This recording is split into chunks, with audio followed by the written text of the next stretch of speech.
Hello, hi everyone. Welcome back to our YouTube channel Parahali. Myself Devojit, and today we will end this chapter called Environment and Environmental Problem. ठीक है, हमने इससे पहले 3 part cover कर चुके हैं already. ठीक है, उस पर हमने डिस्कस किया था कि एनवायरनमेंट है क्या और एनवायरनमेंट की क्या क्या प्रॉब्लम्स है. ठीक है, एनवायरनमेंट के जो कंपोनेंट होते हैं लैंड, एयर, वाटर, उसमें कैसे पोल्यूशंस होता है और उससे बचने के लिए हमें क्या करना चाहिए. ठीक है, तो आज जो हम डिस्कस करने वाले हैं उस टॉपिक का नाम है global warming, and I think it is the most important part in this chapter. ठीक है, तो चलो स्टार्ट करते हैं. तो सबसे पहले हम देखेंगे कि ग्लोबल वार्मिंग एक्चुअली है क्या. ये जो टर्म है इसका मीनिंग क्या है ग्लोबल वार्मिंग. ठीक है, तो देखो यहाँ पे डेफिनेशंस दिया हुआ है कि global warming is the long term rise in Earth's average surface temperature, primarily caused by increased concentrations of the greenhouse gases. ठीक है, तो आपको तो समझ में आ गया होगा कि ग्लोबल वार्मिंग एक्चुअली है क्या. ये है long term rise in earth average surface temperature. Earth की जो सरफेस है उसका जो एवरेज टेम्परेचर है उसको लॉन्ग टाइम में इंक्रीज होना ही बोलते हैं उसे ग्लोबल वार्मिंग. ठीक है, मान लो मैं एक एग्जांपल देता हूँ आपको सिंपली. ठीक है, यहाँ पे देखो, मान लो 1900 पे अर्थ का जो सरफेस है उसका टेम्परेचर था 13.7 डिग्री सेंटीग्रेड. मैं एस्टिमेट बोल रहा हूँ, एग्जैक्ट नहीं है. ठीक है, और आज के ज़माने में मान लेता हूँ 2025, आज का जो अर्थ का सरफेस का जो एवरेज टेम्परेचर है वो मान लो 15.1 डिग्री सेंटीग्रेड या फिर 15.2 डिग्री सेंटीग्रेड. ठीक है, तो पहले क्या था, टेम्परेचर था 13.7, अब क्या है टेम्परेचर 15.1 या फिर 15.2. कितना इंक्रीज हुआ, हार्डली 1.4 डिग्री सेंटीग्रेड या फिर 1.5 डिग्री सेंटीग्रेड चेंज हुआ. तो देखो ये जो 125 साल के डिफरेंस है, ठीक है, उसमें कितना टेम्परेचर इंक्रीज हुआ, मान लो 1.5 डिग्री सेंटीग्रेड. ये जो लॉन्ग टर्म में आपका टेम्परेचर इंक्रीज हुआ इसको ही बोलते हैं ग्लोबल वार्मिंग.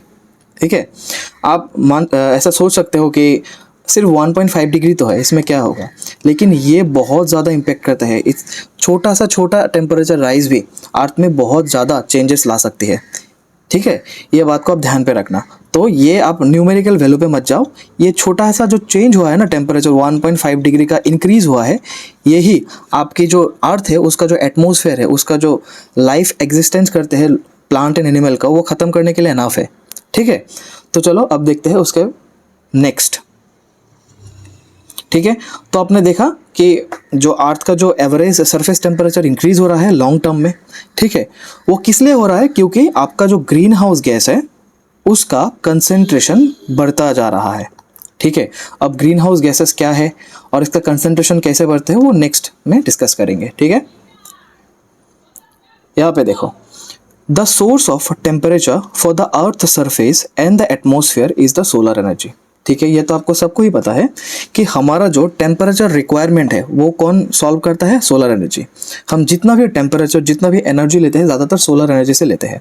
ठीक है, out of the total incoming solar energy 30% is reflected back by the cloud and the surface of the earth. ठीक है, the atmosphere absorb 19% of the solar energy and the remaining 51% is increased by the earth to the atmosphere as a latent heat. ठीक है, अब देखो यहाँ पे जो भी बोला हम डायग्राम के थ्रू में समझते हैं. ठीक है, यहाँ पे देखो आप, ये डायग्राम देखो. ठीक है, सन है, सन में से क्या आ रहा है, सोलर एनर्जी आपको आ रहा है, सोलर एनर्जी. ठीक है, ये जो सोलर एनर्जी आ रहा है उसमें से 19% कौन रिफ्लेक्ट करता है, ये जो आपके यहाँ पे क्लाउड रहता है और ये जहाँ पे सरफेस रहता है वो क्या करते हैं, रिफ्लेक्ट करते हैं. यहाँ पे देखो फिर से, सॉरी 30%. ठीक है, 30% रिफ्लेक्ट करता है क्या, cloud and the surface of the earth. दोनों मिला के जो सोलर एनर्जी आपके पास आ रहा है उसको रिफ्लेक्ट कर दिया जा रहा है ये दोनों की तरफ से. ठीक है, the atmosphere absorb 19% of the solar energy. और ये जो सोलर एनर्जी आपके पृथ्वी पे आ रहा है इसको 19% कौन एब्जॉर्ब करता है, एटमॉस्फेयर एब्जॉर्ब करता है. एटमॉस्फेयर में क्या क्या गैस रहते हैं आपको पता है, कार्बन डाइऑक्साइड. ठीक है, जो पोल्यूटेंट वाला गैस होता है ना, जैसे मीथेन हो गया, नाइट्रस ऑक्साइड हो गया, वो क्या करते हैं, 19% सोलर एनर्जी को एब्जॉर्ब करता है. And the remaining 51% is released by the earth to the atmosphere as the latent heat. ठीक है, और बाकी 51% अर्थ क्या करता है, एटमॉस्फेयर में रिलीज करता है एज ए लेटेंट हीट। अब लेटेंट हीट क्या है आप समझो, ठीक है, ठीक है, थोड़ा यहाँ पे देखना। मान लो ये सन है, ठीक है, और ये अर्थ है। सॉरी, थोड़ा सन का साइज ज़्यादा होगा लेकिन सन का छोटा हो गया मेरा। यहाँ से जो सोलर एनर्जी आपके पृथ्वी पे आता है, ठीक है, तो यहाँ पे जो आपका लैंड है, आपका ओशन है, वो क्या करता है, इस सोलर एनर्जी को एब्जॉर्ब कर लेता है, ठीक है। और एब्जॉर्ब करने के बाद यहाँ से जो वाटर इवापोरेट होता है, वाटर इवापोरेट, ठीक है, उसके बाद क्या होता है, क्लाउड फॉर्मेशन होता है। क्लाउड फॉर्मेशन के बाद फिर से रेनफॉल होता है। तो ये जो सोलर एनर्जी लैंड या फिर ओशन ने एब्जॉर्ब किया, इसका ज़्यादातर भाग क्या करते हैं वो लोग, as a latent heat water evaporate कर देता है, और इवापोरेट करने के बाद, ठीक है, एटमॉस्फेयर में मतलब हीट को रिलीज कर देता है वो, ठीक है। तो यही से 51% जो आपका सोलर एनर्जी है एज ए एटमॉस्फेयर में रिलीज होता है, ठीक है। तो इसे ही बोलते हैं, जो यहाँ पे लिखा है कि remaining 51% is released by the earth to the atmosphere, atmosphere में रिलीज करता है, ठीक है। Thus, the atmosphere and the earth maintain a balance with respect to the temperature. तो देखो यहाँ पे, अगर ये सन का जो सोलर एनर्जी है, ठीक है, इसको पूरा 100% एब्जॉर्ब कर लेता, तो क्या होता, अर्थ का टेम्परेचर बहुत ज़्यादा बढ़ जाता, ठीक है। या फिर जो ये सोलर एनर्जी है वो 100% रिफ्लेक्ट कर देता, तो क्या होता, अर्थ में टेम्परेचर ज़्यादा कम हो जाता। तो इसको बैलेंस में रखना था, ठीक है। तो कुछ पोर्शन हम क्या करते हैं, एब्जॉर्ब करते हैं, और कुछ पोर्शन क्या करते हैं, हम अर्थ रिलीज कर देते हैं एटमॉस्फेयर पे, ठीक है। तो ऐसे क्या होता है, बैलेंस क्रिएट होता है, ठीक है। जो एनवायरनमेंट में जो स्पेसीज है, एनिमल है, प्लांट है, उसको जीने के लिए एक बैलेंस्ड एनवायरनमेंट चाहिए, एक बैलेंस टेम्परेचर चाहिए। तो ये काम करता है, ये जो गैसेस होता है ना, ये काम करता है, ठीक है। तो नेक्स्ट देखो, वहां पे देखते हैं हम।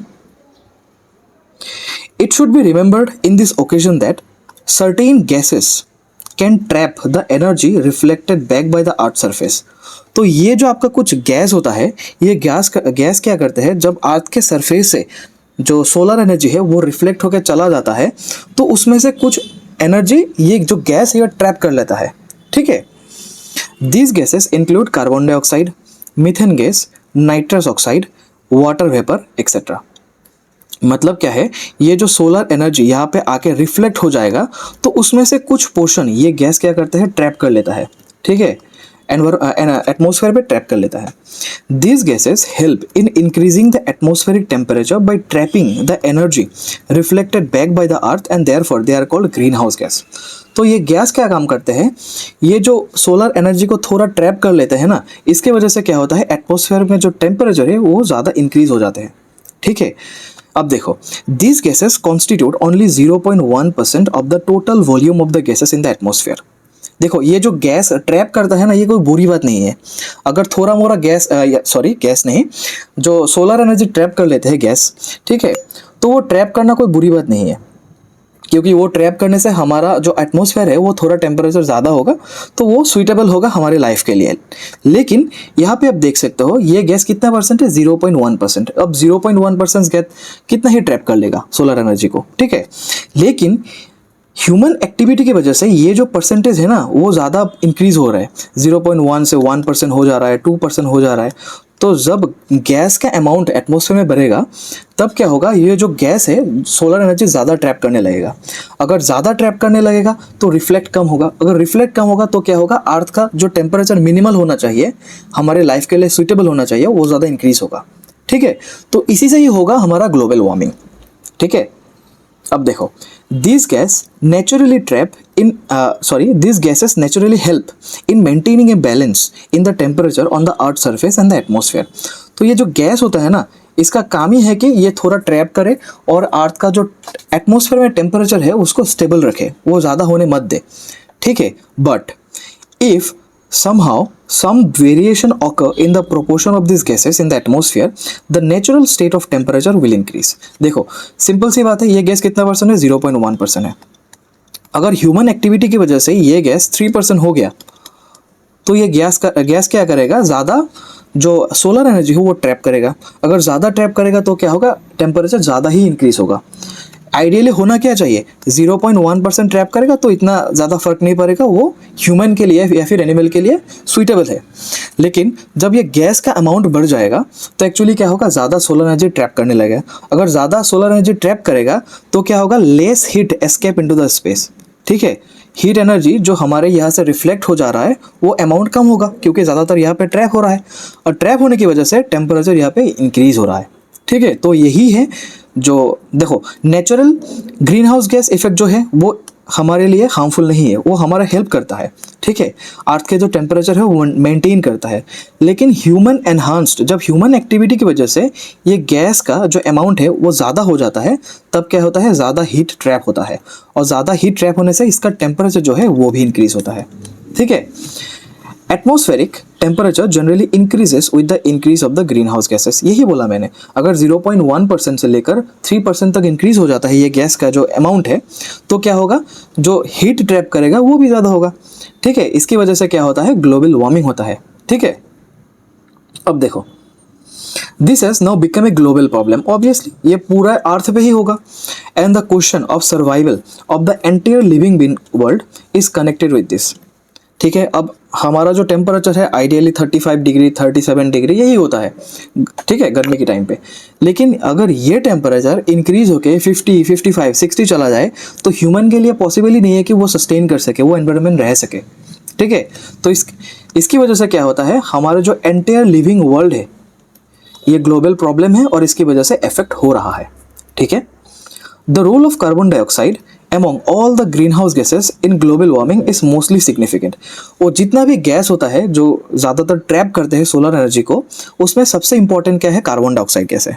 ठीक है, और आपको पता है कि कार्बन डाइऑक्साइड गैस के जो अमाउंट है वो पहले के टाइम से ज़्यादा इंक्रीज हो रहा है। क्यों इंक्रीज हो रहा है, देखो यहाँ पे, we all know that the use of fossil fuel started increasing gradually after the industrial revolution.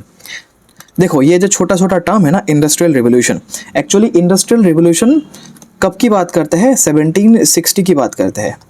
ठीक है, जब क्या होता है, इंग्लैंड में पहले के ज़माने में जितना इंडस्ट्रीज़ था वो छोटे मोटे वर्कर जो थे वो हाथ से ही काम करते थे या फिर मैनुअली चलाते थे। लेकिन इस टाइम में ना क्या हुआ, इंडस्ट्री में बूस्ट आ गया, इकोनॉमिक ग्रोथ ज़्यादा होने लगा, इसलिए मशीन भी ज़्यादा खरीदने लगा। और मशीन को चलाने के लिए क्या चाहिए, आपको फॉसिल फ्यूल तो चाहिए। तो फॉसिल फ्यूल रहेगा तो भी इलेक्ट्रिसिटी होगा, और इलेक्ट्रिसिटी होगा तभी तो मशीन चलेंगे ना। तो इसकी वजह से क्या हुआ, फॉसिल फ्यूल का जो यूज़ है वो इंक्रीज़ होने लगा ड्यूरिंग इंडस्ट्रियल रिवोल्यूशन। ठीक है, जिसकी वजह से क्या हुआ, and just to meet the demand of certain industries cutting the trees also increased. और उसकी वजह से क्या हुआ, इंडस्ट्रीज एक्सपेंशन होने लगा, ज़्यादा से ज़्यादा इंडस्ट्री बिल्ड करने लगे, जिसकी वजह से ट्री को काट के वहाँ पे इंडस्ट्री सेटअप करने लगा। देखो, एक तो ट्री को काटा, इंडस्ट्री सेटअप किया, उसमें तो एनवायरनमेंट डैमेज हुआ ही, उसके बाद भी इंडस्ट्री को चलाने के लिए फॉसिल फ्यूल भी चाहिए, उससे भी इंडस्ट्री तो जो एटमॉस्फेयर है वो पोल्यूट तो हो रहा है। As a result the proportion of carbon dioxide gas in the atmosphere started rising, जिसके वजह से जो कार्बन डाइऑक्साइड गैस है उसका जो प्रोपोर्शन है, अमाउंट है, वो बढ़ने लगा। In addition to the human activities, ये तो सब ह्यूमन इंड्यूस्ड है, क्योंकि ये जितना भी काम है वो हम कर रहे हैं, जैसे फॉसिल फ्यूल को बर्न करना, उसके बाद ट्री को काटना, ये हम कर रहे हैं, ह्यूमन इंड्यूस्ड है। लेकिन कुछ नेचुरल फैक्टर की वजह से भी ये कार्बन डाइऑक्साइड गैस इंक्रीज हो रहा है, जैसे वोल्केनिक इरप्शन हो गया आपका। Volcanic eruption also cost increase in the green house gases in the atmosphere. हमने लास्ट क्लास में देखा था कि वोल्केनिक इरप्शन की वजह से कैसे आपका जो गैस निकलता है वो पोल्यूटेंट की तरह काम करते हैं, जिसकी वजह से वो ग्रीन हाउस गैस का अमाउंट भी बढ़ रहा है आज के ज़माने में। ठीक है, दस ड्यूरिंग द 150 years और सो there has been an increase of carbon dioxide alone in the atmosphere by 30%। ठीक है, जिस गैस का अमाउंट हार्डली 0.01 या फिर 2 ऐसा होना चाहिए, वो 30% से इंक्रीज हो रहा है। ठीक है, ये बिग बूस्ट है, क्योंकि इतना कार्बन डाइऑक्साइड अगर रिलीज होगा तो क्या होगा, ज़्यादा हीट ट्रैप करेगा, और हीट ट्रैप करने से क्या होगा, जो हमारा अर्थ का एवरेज टेम्परेचर है वो भी इंक्रीज होगा। ठीक है, उसके बाद देखो, moreover there has also been increase in the proportion of gases like methane, nitrous oxide, chlorofluorocarbon etc। ठीक है, कार्बन डाइऑक्साइड के साथ साथ ही ये कुछ गैसेस के नाम हैं, जैसे मीथेन है आपका, नाइट्रस ऑक्साइड है आपका, क्लोरोफ्लोरोकार्बन है, ये भी गैस इंक्रीज हो रहा है हमारे एटमॉस्फेयर पे। एक्चुअली ये नाम जो आप देख रहे हो ना, क्लोरोफ्लोरोकार्बन, ये कहाँ से इंक्रीज होता है आपको पता है?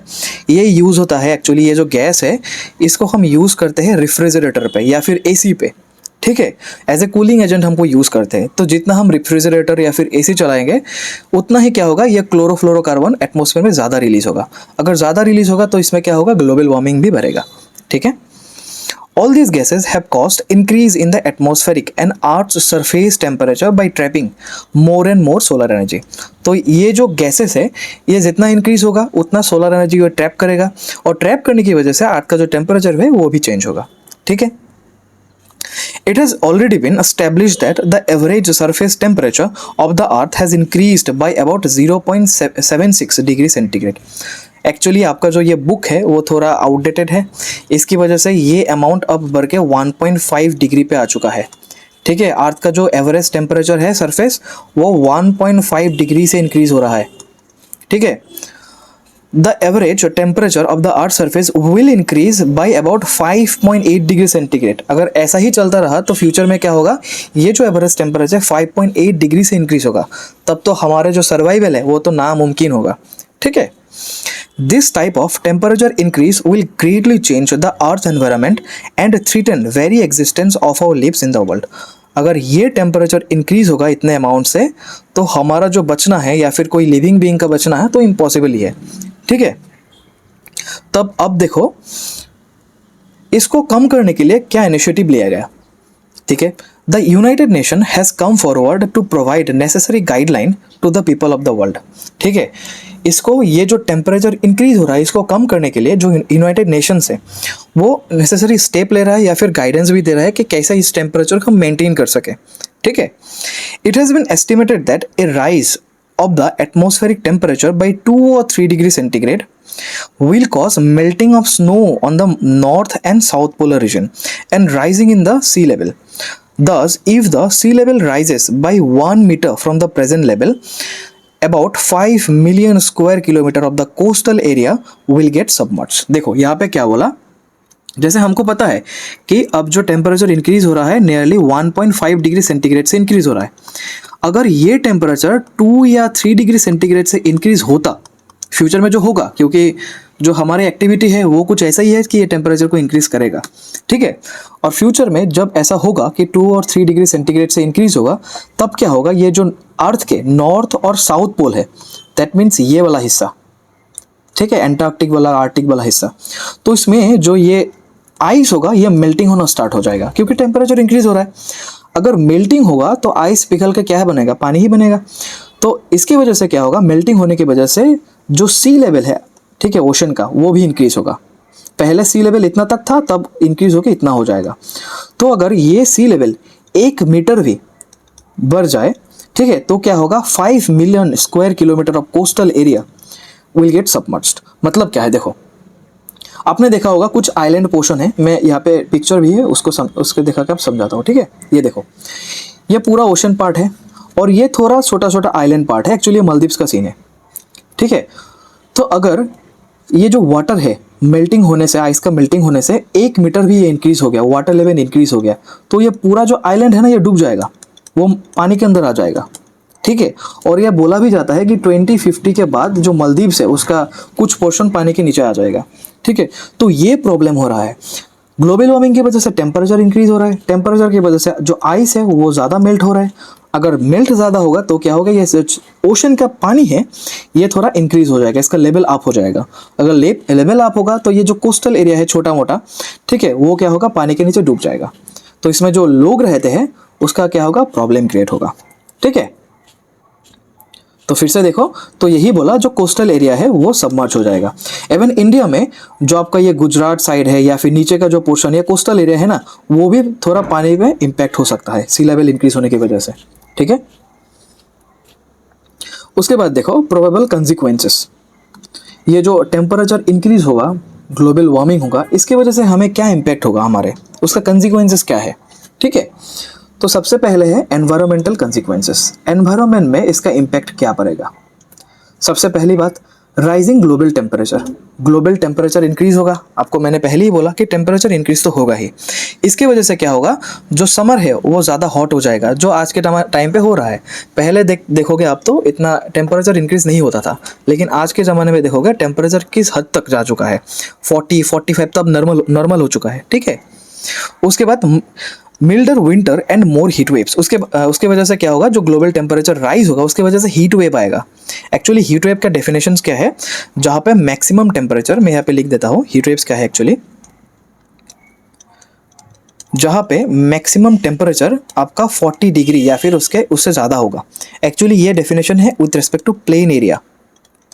हिली एरिया पे 30 डिग्री से अगर ज़्यादा हो गया तो हीट वेव्स आएगा, और हीट वेव्स आने की वजह से क्या होगा, लोगों को हीट स्ट्रोक होगा, लोग मरना स्टार्ट कर देंगे, ठीक है। और इसकी वजह से कुछ स्किन प्रॉब्लम होगा, उसके बाद रेस्पिरेटरी प्रॉब्लम होगा, आपको सांस लेने में तकलीफ होगा, ठीक है। उसके बाद देखो सी लेवल राइज, ये तो मैंने ऑलरेडी डिस्कस किया ही है कि सी लेवल राइज होगा। उसकी वजह से क्या होगा, जो लो लाइंग कोस्टल एरिया है या फिर जो आइलैंड एरिया है वो पानी के नीचे डूब जाएगा, ठीक है। उसके बाद देखो जो कंसिक्वेंसेस है ग्लोबल वार्मिंग का, वो है ओशन वार्मिंग। देखो ओशन वार्मिंग एंड एसिडिफिकेशंस, एक्चुअली इसका मतलब क्या है, ओशन वार्मिंग हो जाना, ओशन का पानी गर्म हो जाना, एंड एसिडिफिकेशन, जो एसिड का कंटेंट है वाटर में वो इंक्रीज हो जाना, ठीक है। तो ओशन वार्मिंग कैसे होता है देखो यहाँ पे, और ये कैसे इम्पैक्ट करता है, अगर टेम्परेचर इंक्रीज होगा तो ओशन का जो पानी है वो भी गर्म होगा, ठीक है। तो इसके वजह से क्या होगा, damaging coral reef and the marine biodiversity, ठीक है। मतलब क्या बोला कि ये जो कोरल रीफ है, आप यहाँ पे देख सकते हो, ये सब कोरल रीफ है, ठीक है, ये डैमेज हो जाएगा ओशन का पानी गर्म होने से। क्यों, मैं बताता हूँ आपको, ठीक है। और ये जो आपका फिश स्पेसीज है या फिर बायोडाइवर्सिटी है वो भी खत्म हो जाएगा।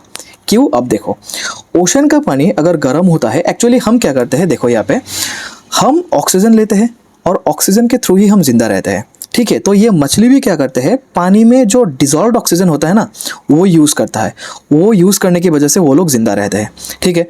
अगर ओशन का पानी गर्म हो जाता है तो ये जो वाटर में ऑक्सीजन अवेलेबिलिटी है, जो डिजॉल्व ऑक्सीजन है वो भी कम हो जाता है। अगर ऑक्सीजन कम होगा तो क्या होगा, मछली जो इतना ज़्यादा स्पेसीज है उन लोगों के लिए भी ऑक्सीजन कम होगा ऑब्वियसली। अगर ऑक्सीजन कम होगा तो ये मेरीन जो बायोडाइवर्सिटी है वो एग्जिस्ट ही नहीं करेगा, ठीक है। ओशन के अंदर जो भी स्पेसीज पाए जाते हैं वो मर जाएगा ऑब्वियसली, ठीक है। तो ऐसे ओशन वार्मिंग की वजह से एंड एसिडिफिकेशन की वजह से जो हमारा मेरीन इकोसिस्टम है वो खत्म हो जाएगा। और क्यों हो रहा है ये सब हो रहा है ग्लोबल वार्मिंग की वजह से, ठीक है। उसके बाद देखते हैं लॉस ऑफ बायोडाइवर्सिटी, जो मैंने अभी बोला, ठीक है। Many plant and animal species face extinction due to the habitat changes. सिर्फ पानी में भी नहीं, जो लैंड में भी एनिमल स्पेसीज होगा या फिर प्लांट स्पेसीज होगा वो खत्म हो जाएगा due to the global warming, ठीक है। अब तो ये तो हो गया आपका एनवायरनमेंट के कंसिक्वेंसेस, एनवायरनमेंट में क्या इंपैक्ट होगा ग्लोबल वार्मिंग की वजह से, ठीक है। अब जो डिस्कस करेंगे वो है human and societal consequences, human या फिर सोसाइटी को क्या नुकसान होगा, ठीक है। सबसे पहले food insecurity, crop failure due to the drought, flood and unpredictable season. Actually अब अगर जो हमारा सरफेस है उसका अगर टेम्परेचर इंक्रीज होगा तो सूखा तो पड़ेगा ही, ठीक है। और फ्लड एक्चुअली कैसे आएगा, आप देखो एक्चुअली आपको वाटर साइकिल पता है, वाटर में से कैसे इवापोरेट हो जाता है पहले, उसके बाद क्लाउड फॉर्मेशन करता है, उसके बाद रेनफॉल होता है। अगर टेम्परेचर ज़्यादा इंक्रीज होगा तो ये इवापोरेशन भी ज़्यादा स्पीड में होगा, क्लाउड फॉर्मेशन भी ज़्यादा स्पीड में होगा, तो इसकी वजह से रेनफॉल का जो अमाउंट है ना वो भी अनप्रिडिक्टेबली चेंज होगा, ठीक है। वो जो पहले जो एक पैटर्न एग्जिस्ट करता था बैलेंस वे में, वो पैटर्न ही चेंज हो जाएगा। अब पूरा स्पीड में होने लगा ये जो प्रोसेस है, वाटर साइकिल जो है वो स्पीड से ख़त्म होने लगेगा। तो इसकी वजह से क्या होगा, जो आपका जो डिज़ायरेबल एनवायरनमेंट होना चाहिए, ठंडे के दिन में ठंडा होना चाहिए, गर्मी के दिन में गर्मी होनी चाहिए, तो ये चेंज हो जाएगा, जिसकी वजह से क्रॉप फेलियर होगा, खेती बाड़ी ख़राब होगा, और इसके ख़राब होने की वजह से फूड इनसिक्योरिटी, हमें फूड का इतना अमाउंट पे नहीं मिलेगा जितना पहले मिलता था, ठीक है। उसके बाद देखो water scarcity, reduced fresh water availability in many regions, ठीक है। अगर टेम्परेचर इंक्रीज होगा तो क्या होगा, हमारे मिट्टी के अंदर जो ग्राउंड वाटर एग्जिस्ट करते हैं वो ग्राउंड वाटर भी कम होता जाएगा, और जितना कम होगा उतना ही हमारे लिए फ्रेश वाटर का अवेलेबिलिटी कम हो जाएगा, क्योंकि जितना भी ग्राउंड वाटर नीचे है वो फ्रेश वाटर है सारे के सारे, ठीक है। उसके बाद climate migration, climate migration, displacement of people from the coastal and drought prone area, ठीक है। क्या बोला यहाँ पे देखो कि जब आपका टेम्परेचर ग्लोबल वार्मिंग की वजह से इंक्रीज होगा तो क्या होगा, आपके जो आइलैंड एरिया है या फिर कोस्टल एरिया क्या है, समुद्र के सामने जो एरिया पाया जाता है उसको कोस्टल बोलते हैं, तो वो जो एरिया है वो पानी के नीचे चला जाएगा। तो वहाँ पे जो लोग रहते हैं उसका क्या होगा, ऑब्वियसली वो डिस्प्लेसमेंट करेगा। जब कोई भी आपको हायर मतलब जगह मिले उस पर डिस्प्लेस हो जाएगा, तो उसकी वजह से क्या होगा, ऐसे लार्ज अमाउंट में डिस्प्लेसमेंट होगा, लोग आके एक जगह पर्टिकुलर जगह पे सेटलमेंट एस्टैब्लिश करने लगेगा, जिसकी वजह से क्या होगा, आप देखो कॉन्फ्लिक्ट ओवर रिसोर्सेस। पहले तो वो लोग क्या करते थे, आइलैंड पे रहते थे, आइलैंड में जो रिसोर्सेस अवेलेबल होता था नेचुरल उसको ही यूज़ करते हैं। अगर अब देखो, अब ग्लोबल वार्मिंग की वजह से क्या हुआ, आइलैंड डूब गया, आइलैंड की डूबने की वजह से ये जो लोग दूसरे प्लेस पे शिफ्ट हो गया। अब इस प्लेस में जो भी नेचुरल रिसोर्सेस पाया जाएगा उसको एक्सप्लॉइट करने लगेगा, तो एक्चुअली क्या होगा, जो ये रिसोर्सेस है उसकी वजह से कॉन्फ्लिक्ट स्टार्ट होगा, ठीक है। लोगों को ज़्यादा से ज़्यादा रिसोर्सेज चाहिए, क्योंकि इस जगह पे पर्टिकुलर जगह पे पहले से कुछ लोग रहते थे, वो भी रिसोर्सेज यूज़ करते थे। अब ये जो लोग डिस्प्लेस होकर आया ये भी रिसोर्स यूज़ करेगा, तो उसकी वजह से क्या होगा, रिसोर्स का जो यूजेस होगा ज़्यादा हो जाएगा, ठीक है। उसके बाद देखो, जो इतना जो हो रहा है ग्लोबल वार्मिंग, इसका कारण भी हमने देखा, इसका जो कंसिक्वेंसेस होगा, इसका जो इम्पैक्ट होगा हमारे लाइफ पे या फिर सोसाइटी पे या फिर एनवायरनमेंट में, वो भी हमने देखा। तो अब देखेंगे कि इसको कैसे कंट्रोल किया जाता है, ठीक है, how to control it. Reducing global warming require coordinated global, national and the local action. देखो, ये जो ग्लोबल वार्मिंग है इसको कम करने के लिए, रिड्यूस करने के लिए लोकल लेवल पे भी सपोर्ट चाहिए, ग्लोबल लेवल पे भी चाहिए एंड नेशनल लेवल पे भी चाहिए। तीनों अगर मिला के पॉलिसी बनाए तो ही क्या होगा, ये इसको हम कंट्रोल कर सकते हैं ग्लोबल वार्मिंग को, ठीक है। देखो, सबसे पहले क्या करना चाहिए, reduce the green house gas emissions. आपको पता है जो आज के टाइम पे टेम्परेचर इंक्रीज हो रहा है, ग्लोबल वार्मिंग हो रहा है, उसका जो मेन रीज़न है वो क्या है, ये ग्रीन हाउस गैस, क्योंकि इसका अमाउंट बढ़ रहा है, इसकी वजह से हीट ट्रैप ज़्यादा कर रहा है, इसकी वजह से ग्लोबल वार्मिंग हो रहा है। तो अगर इसको हम कम कर दें तो पॉसिबल है कि ग्लोबल वार्मिंग को हम कम कर सकते हैं। देखो, इसको कैसे हम कम कर सकते हैं। एक्चुअली आपको पता होगा कि ग्रीन हाउस गैस कैसे इमिट होता है, जैसे इंडस्ट्री से इमिट होता है, क्योंकि हम क्या करते हैं, कोल पेट्रोलियम को यूज़ करते हैं, जिसकी वजह से ग्रीन हाउस गैस इमिट होता है। उसके बाद आप देख सकते हो कि हम जैसे गाड़ी यूज़ करते हैं, व्हीकल, लग्जरी व्हीकल यूज़ करते हैं, वो भी पेट्रोलियम के थ्रू ही चलता है, डीजल के थ्रू ही चलता है, तो उसका बर्न होने से क्या होता है, धुआं निकलता है, जिसकी वजह से ग्रीन हाउस गैस इमिट होता है, ठीक है। तो एक्चुअली हम क्या कर सकते हैं, शिफ्ट कर सकते हैं to the renewable energy. Renewable energy में क्या होता है, एक्चुअली जो एनर्जी कभी ख़त्म नहीं होगा उसको हम यूज़ कर सकते हैं, क्योंकि फॉसिल फ्यूल तो एक टाइम के बाद ख़त्म हो जाएगा और इससे हमारा पॉल्यूशन भी हो रहा है। तो हम इसको क्यों यूज़ करें, हम यूज़ करेंगे रिन्यूएबल एनर्जी को, ठीक है। जैसे आपका सोलर एनर्जी हो गया, उसमें से तो धुआं नहीं निकलेगा। उसके बाद बायोमास एनर्जी हो गया, जियोथर्मल एनर्जी हो गया, वाइंड एनर्जी हो गया, tidal, wave, hydro electric power, इसको हम यूज़ करेंगे। इसको यूज़ करने से हमारा पॉल्यूशन भी कम होगा और पॉल्यूशन कम होने से आपका ग्रीन हाउस गैस भी कम निकलेगा, ठीक है। Shift to renewable energy, promote electric vehicle. मैंने पहले ही बोला, आज के टाइम में जो व्हीकल है वो ज़्यादातर डीजल और पेट्रोलियम पे चलता है, तो हम उसको क्यों यूज़ करें, क्योंकि अब इलेक्ट्रिक व्हीकल आ रहा है। सिर्फ चार्ज करने से क्या होगा, इलेक्ट्रिक व्हीकल को हम ट्रेवल कर सकते हैं, तो उसको यूज़ करो, इलेक्ट्रिक व्हीकल को यूज़ करो। Use energy efficient appliances, LED lightning. जो अप्लायंसेस घर में जो हम यूज़ करते हैं, वो अप्लायंसेस अगर ज़्यादा एनर्जी कंज्यूम करता है तो उसको यूज़ मत करो, जो कम एनर्जी यूज़ करता है उसको यूज़ करो। जैसे आपको पता होगा पहले के टाइम में क्या होता है, ऐसे बल्ब आता था जो येलो कलर का लाइट देता था, वो 100 वाट होता था, उसमें ज़्यादा जो आपका एनर्जी है वो इमिट होता था। लेकिन आज के टाइम में क्या आया, एलईडी आया। एलईडी हार्डली 9 वाट का होता है, 7 वाट का होता है। तो पहले हम 100 वाट का बल्ब यूज़ करते हैं, अब क्या यूज़ करेंगे, 9 वाट 7 वाट का बल्ब यूज़ करेंगे। तो ये एनर्जी इफिशिएंट है, इसमें ज़्यादा एनर्जी इमिट नहीं होता है, ठीक है। तो इसको यूज़ करके हम क्या कर सकते हैं, ग्लोबल जो ग्रीन हाउस गैस प्रॉब्लम है उसको कम कर सकते हैं। उसके बाद नेक्स्ट देखो, enhance the carbon sink. Carbon sink को बढ़ाना चाहिए। एक्चुअली ये कार्बन सिंक है क्या, कार्बन सिंक है कि जैसे मान लो ट्री है, ठीक है, सॉरी, यहाँ पे दिखा देता हूँ। कार्बन सिंक एक्चुअली वो चीज़ों को बोलते हैं जो कि कार्बन डाइऑक्साइड को एटमॉस्फेयर पे एब्जॉर्ब कर सके। ठीक है, हमारे एटमॉस्फेयर में जितना भी कार्बन डाइऑक्साइड का इंक्रीज हुआ है या फिर है, उसको ज़्यादा से ज़्यादा एब्जॉर्ब कर सके, उसको बोलते हैं carbon sink.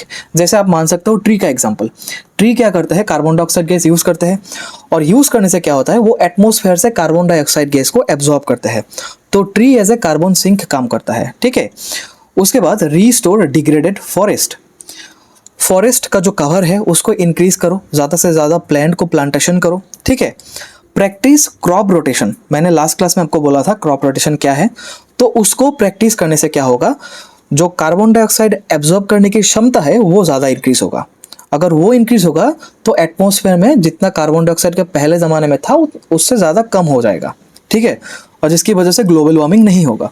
And organic farming, जिस फार्मिंग में फर्टिलाइजर का यूज़ नहीं होता है, तो वो ऑर्गेनिक फार्मिंग होने से भी क्या होगा, आपका कार्बन सिंक के काम हिसाब में काम करेगा। ठीक है, तो यहाँ पे यही बोला कि जो चीज़ कार्बन को ज़्यादा से ज़्यादा एटमॉस्फेयर पे एब्जॉर्ब करे उस चीज़ को हम प्रमोट करना चाहिए। जैसे ट्री हो गया, फार्मिंग हो गया, क्रॉप रोटेशन प्रैक्टिस हो गया। इसकी वजह से क्या होगा, ये जो पेड़ है या फिर पौधा है वो क्या करेगा, एटमॉस्फेयर से ज़्यादा कार्बन डाइऑक्साइड को एब्जॉर्ब करेगा। अगर एटमॉस्फेयर से ज़्यादा कार्बन डाइऑक्साइड को एब्जॉर्ब कर लिया गया तो एटमॉस्फेयर में जितना कार्बन डाइऑक्साइड गैस पहले था उससे कम हो जाएगा, जिसकी वजह से ग्लोबल वार्मिंग भी कुछ हद तक कम होगा। ठीक है, उसके बाद पॉलिसी एंड इंटरनेशनल कोऑपरेशन। आप ऐसा कुछ पॉलिसी बनाओ जिसकी वजह से ये जो इमिशन हो रहा है उसको कम कर सके। जैसे आप मान लो ये एक फैक्ट्री है। ठीक है, ये फैक्ट्री इसमें से धुआं निकलता है क्योंकि वो फॉसिल फ्यूल यूज़ करता है। ठीक है, यहाँ पे धुआं निकलता है 100 यूनिट, आप मान लो एग्जाम्पल। ठीक है, अगर इस धुएं को कुछ पॉलिसी की वजह से गवर्नमेंट बोल दे कि नहीं, आप अगर आप 100 यूनिट यूज़ करेंगे, धुआं निकालेंगे, तो हम आपको ऊपर फाइन लगा देंगे, सिर्फ आप 20 यूनिट ही इमिट कर सकते हो, धुआं निकाल सकते हो। तब तो क्या होगा, ऑब्वियसली ग्लोबल वार्मिंग कम होगा। तो यही बोला कि पॉलिसी ऐसा बनाओ ताकि ग्लोबल वार्मिंग कम हो, इंटरनेशनल लेवल पे बनाओ। जैसे एक फेमस आपका जो इंटरनेशनल लेवल पे पॉलिसी है वो है पेरिस क्लाइमेट एग्रीमेंट। ठीक है, उसमें क्या बोला, जितने भी कंट्रीज पार्टिसिपेट किया था उसको बोला कि आप जो अर्थ का एवरेज टेम्परेचर कितना परसेंट से इंक्रीज हो रहा है, 1.5 डिग्री सेंटीग्रेड से इंक्रीज हो रहा है। आप ऐसा काम करो कि ये 2 डिग्री से ज़्यादा ना जाए ताकि हम ग्लोबल वार्मिंग से बच सके। इसकी वजह से आपको जो भी मेजर लेना पड़े या फिर इंडस्ट्री के ऊपर फाइन लगाना पड़े, इमिट कम करना पड़े, तो करो वो सब। लेकिन ये जो 2 डिग्री सेंटीग्रेड है इसको आप क्रॉस नहीं कर सकते हो, जितना भी कंट्री को बोला। ठीक है, उसके बाद इंडिविजुअल एक्शन। अब देखो, अब आप क्या कर सकते हो जिसकी वजह से ये जो ग्लोबल वार्मिंग का प्रॉब्लम है वो थोड़ा कम हो सके। देखो, जैसे रिड्यूस एनर्जी वेस्ट। आपके घर पे जो भी आप देखो, जैसे आप कुछ लोग करते हो, ऐसा सब नहीं, जब घर से बाहर निकलते हो तब क्या करते हो, लाइट को आप ऑन रख के घर से बाहर निकल जाते हो। तो अगर लाइट ऑन होगा तो उसमें इलेक्ट्रिसिटी ज़्यादा लगेगा। अगर इलेक्ट्रिसिटी ज़्यादा लगेगा, इलेक्ट्रिसिटी कैसे पैदा होता है, कोल को जला के। कोल क्या है, एक फॉसिल फ्यूल है, वो जितना जलेगा उतना क्या होगा, इलेक्ट्रिसिटी जनरेट होगा। तो इसकी वजह से क्या होगा, आप जितना कम यूज़ कर सकते हैं लाइट को, जैसे आप घर से बाहर निकलते हो तब उसको ऑफ कर देना, जिसकी वजह से इलेक्ट्रिसिटी सेव होगा। अगर इलेक्ट्रिसिटी सेव हो गया तो कोल का जो अमाउंट है वो ज़्यादा जलाने की ज़रूरत नहीं पड़ेगी, जिसकी वजह से ग्लोबल वार्मिंग थोड़ा कम हो सकता है। ठीक है, उसके बाद opt for walking, cycling and public transport. आप आजकल ज़माने में आप देख सकते हो कि हर एक इंडिविजुअल आदमी का या फिर औरत का खुद का प्राइवेट व्हीकल है। वो लोग क्या प्रेफर करते हैं कि खुद का एक गाड़ी हो, प्राइवेट व्हीकल हो। ठीक है, लेकिन अगर आपको ये जो ग्रीन हाउस गैस है इसको कम करना चाहिए, इसका जो अमाउंट है वो एटमॉस्फेयर पे वो कम करना पड़े, या फिर जो ग्लोबल वार्मिंग हो रहा है आज के ज़माने में उसको कम करना पड़े, तो आपको क्या करना पड़ेगा, पब्लिक ट्रांसपोर्ट यूज़ करना पड़ेगा। ठीक है, अगर मान लो 100 हाउसेस है, 100 हाउसेस में 100 गाड़ियाँ है, व्हीकल है, प्राइवेट व्हीकल है। अगर ये 100 लोग एक ही गाड़ी में पब्लिक ट्रांसपोर्ट में ट्रेवल करें तो ये जो 100 गाड़ी यूज़ होता था पहले वो एक गाड़ी में तब्दील हो जाएगा, और इसका जो पोल्यूशन होगा वो कम होगा क्योंकि 100 गाड़ी में पोल्यूशन ज़्यादा होगा।